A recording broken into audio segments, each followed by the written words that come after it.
Hello, welcome to Easy Way to Learn English. Today we will know some important vocabulary about time. As you know, time plays an important role in our life. I mean to say that we should be punctual in our work and also we should respect and value time. आप समझ ही गए होंगे कि मैं time से related, time से associated कुछ vocabulary आज लेकर आई हूँ। तो सबसे पहले मैं आपको बता दूं टाइम शो करना, कैसे हम किसी को टाइम बताते हैं। जैसे कि हमें बताना है 10:15, तो वी विल से, इसको हम कहते हैं हिंदी में 10:15 बजे हैं।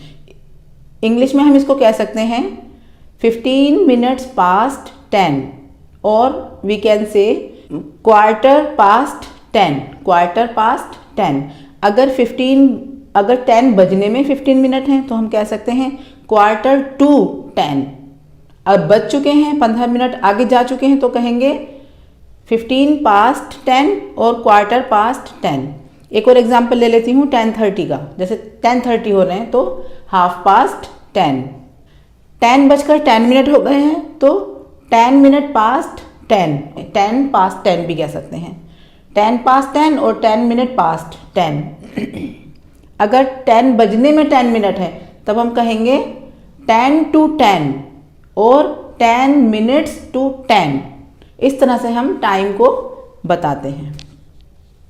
टाइम के लिए हम कुछ स्पेसिफिक प्रीपोजिशन होते हैं टाइम को बताने के लिए। जैसे कि अगर फिक्स टाइम बताना है तो हम उससे पहले प्रीपोजिशन लगाएंगे एट। अगर हमें कोई स्पेसिफिक डेट देनी है या हमें वीक बताना है तो हम उससे पहले लगाएंगे ऑन। कुछ हम इस एग्जाम्पल के थ्रू देख लेते हैं। चलिए, एग्जाम्पल है I normally work on Tuesdays. On हम यूज़ करते हैं स्पेसिफिक डेट, डे और वीक के लिए। तो जैसे कि मैंने ऑन ट्यूजडेज लगाया है तो ट्यूजडेज का मतलब है, यहाँ पर ट्यूजडे को मैंने प्लूरल कर दिया है तो ट्यूजडेज का मतलब है कि एवरी ट्यूजडे, कमिंग ट्यूसडे और आने वाले ट्यूसडे, हर ट्यूसडे को मैं वर्क करती हूँ। ट्यूसडे टू ट्यूसडे नहीं कि ट्यूसडे से लेकर ट्यूसडे तक नहीं, ट्यूसडे को ही ओनली, मतलब कमिंग ट्यूसडे, हर ट्यूसडे को। सेकेंड है he has worked from dawn to dusk. अब डॉन क्या होता है? डॉन होता है व्हेन सन राइजेज। सनराइज का जो टाइम होता है दैट इज डॉन, हम उसे कहते हैं डॉन। अर्ली मॉर्निंग, जब आप सोकर भी नहीं उठते हैं तब का टाइम होता है डॉन, सूरज निकलने के आसपास का टाइम। जब सूरज निकल जाता है और आप सोकर उठ जाते हैं तो उस टाइम को कहते हैं मॉर्निंग। उस टाइम से 12 बजे तक के टाइम को कहते हैं मॉर्निंग। उसके बाद है डस्क। डस्क क्या होता है? जब सन सेट होता है, सूरज के सेट होने का, छिपने का जो टाइम होता है उसके आसपास का, दैट इज कॉल्ड डस्क। तो he has worked from dawn to dusk. उसने सुबह अंधेरे से शाम के अंधेरे तक काम किया है। She works from 8 AM to 11 PM।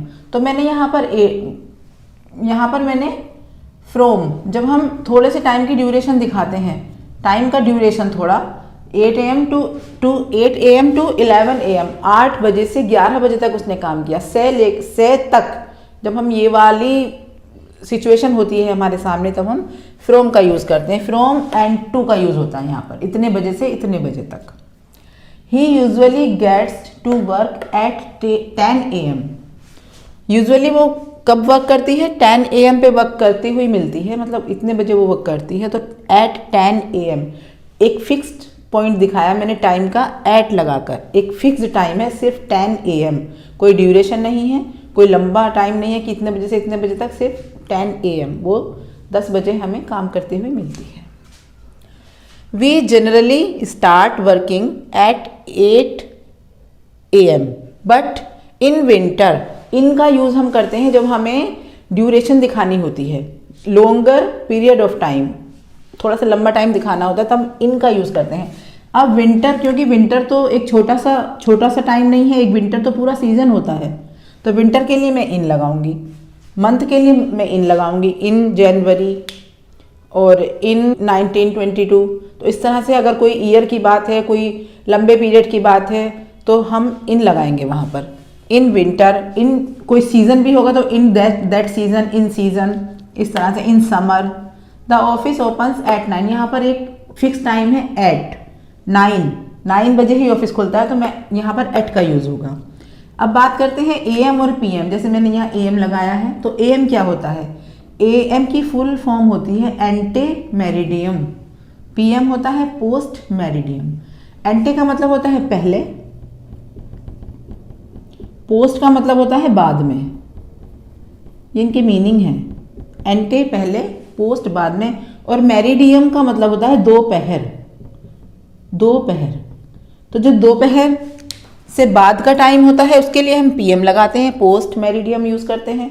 और जो दोपहर से पहले का टाइम होता है उसके लिए हम एंटे मेरिडियम लगाते हैं। कुछ सेंटेंस के थ्रू हम देख लेते हैं टाइम के लिए हम किस किस तरह से प्रीपोजिशन लगाते हैं और क्या क्या वर्ड्स टाइम के लिए यूज़ किए जाते हैं। टाइम से रिलेटेड कुछ सेंटेंस और उनके साथ जो हम क्वेश्चन वर्ड और क्वेश्चन फ्रेज लगाते हैं वो देख लेते हैं। चलिए, first sentence is what is the time by your watch. अगर हमें किसी से टाइम पूछना है तो टाइम से पहले जो हम प्रीपोजिशन लगाएंगे बाय का यूज़ करेंगे। What is the time by your watch. In your watch नहीं लगाएंगे, जनरली लोग इन लगा देते हैं क्योंकि सेंस वैसा ही निकलता है कुछ कि आपकी घड़ी में कितने बजे हैं, तो इन लगाकर वो सेंटेंस को कंप्लीट कर देते हैं। बट यहाँ पर हमें बाय का यूज़ करना है। It is 25 past 7। 25 past 7 means 25 minute past, 25 minute हो चुके हैं 7 बजकर। It is 25 minute past, minute optional है, लगाओ या मत लगाओ, no problem.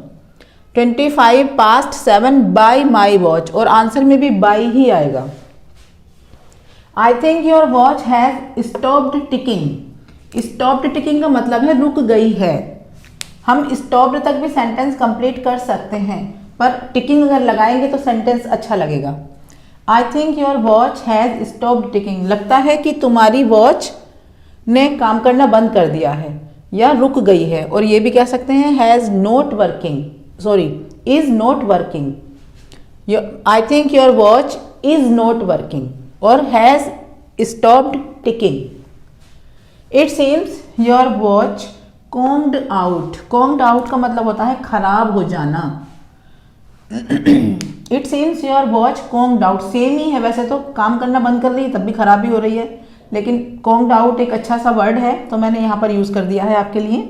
It seems your watch conked out. It seems और आई थिंक सेम मीनिंग होता है इन दोनों का। My watch is a little slow. मेरी घड़ी थोड़ी सी पीछे चल रही है। My watch is little slow, थोड़ी पीछे है। एट व्हाट टाइम, अगर हमें कुछ टाइम के लिए फ्रेज है ये यूज़ करते हैं। एट व्हाट टाइम, कुछ भी चीज़ कब से शुरू हो रही है। Eight what time does the class start, class कितने बजे से स्टार्ट होती है, तो उसके लिए हम यूज़ करेंगे एट व्हाट टाइम, कि आपकी क्लास कितने बजे से स्टार्ट होती है, तो एट व्हाट टाइम। और कितने बजे तुम आओगे, at what time will you come. इस तरह से एट व्हाट टाइम का यूज़ करते हैं। At what time will you come back, कितने बजे तुम वापस आओगे। For how long have you been waiting, कितने देर से। फॉर हाउ लॉन्ग का मतलब निकलता है कितनी देर से, मीन्स पीरियड ऑफ टाइम। तो फॉर हाउ लॉन्ग अगर यूज़ किया है तो इसके लिए पहली बात तो हम हैव बीन का यूज़ करेंगे, इज़ नहीं लगाएंगे, आर नहीं लगाएंगे। ये टेंस हो जाएगा परफेक्ट कॉन्टिन्यूस, तो इसके लिए हम लगाएंगे have been. For how long, और इसका आंसर भी ऐसे ही होगा फॉर 2 hours, फॉर 2 month, और for 3 months, 3 hours, 3 minute, means duration of time इसका आंसर होगा। सिंस वैन, अब मैंने सिंस वैन यहाँ यूज़ किया है तो इसका आंसर भी सिंस में ही होगा। Since when have you been waiting, इसका मतलब है कितने बजे से या किस टाइम से तुम इंतज़ार कर रहे हो, फिक्स टाइम होगा वहाँ पर। Since 2 o'clock, since morning, since evening, like this. Right, आपको समझ आ रहा है ना? ओके। क्लॉक स्ट्रक 6, इसका मतलब है घड़ी ने 6 बजाए। क्लॉक स्ट्रक, सेकेंड फॉर्म में स्ट्राइक की। क्लॉक स्ट्रक 10, घड़ी ने 10 बजाए। क्लॉक स्ट्रक 9, घड़ी ने 9 बजाए। इस तरह से इस सेंटेंस को बनाते हैं। ओ क्लॉक का ये ओ क्लॉक की फुल फॉर्म क्या है, कभी आपने सोचा भी होगा, आई थिंक सो। तो ओ क्लॉक की फुल फॉर्म होती है ऑफ द क्लॉक। तो हम इसको शॉर्ट में लिखते हैं और यहाँ पर हम कोमा लगाते हैं। इस कोमे के पीछे छिपा होता है of the. Okay, now the turn is of proverb. Today's proverb is early bird catches the worm. Early bird catches the worm means जो सुबह उठता है उसी को कुछ मिलता है। जो जागत है वो पावत है। इसका मतलब जो जागत है वो पावत है। अर्ली बर्ड्स वैसे सुबह जो बर्ड उठती हैं वो catches the worm. Worm means कीड़े मकोड़े, जो उनका खाना होता है उसको लेती हैं। तो इस तरह से, पर इसका जो प्रोवर्ब वाला सेंस है दैट इज जो जागत है वो पावत है, जो सोवत है वो खोवत है। तो that's all I had to share with you today. Thank you so much. I think you have understood today's lesson. I will be back. Please like my video and share it with others, and subscribe to the channel if you have not subscribed yet. Okay, take care of your health. Bye.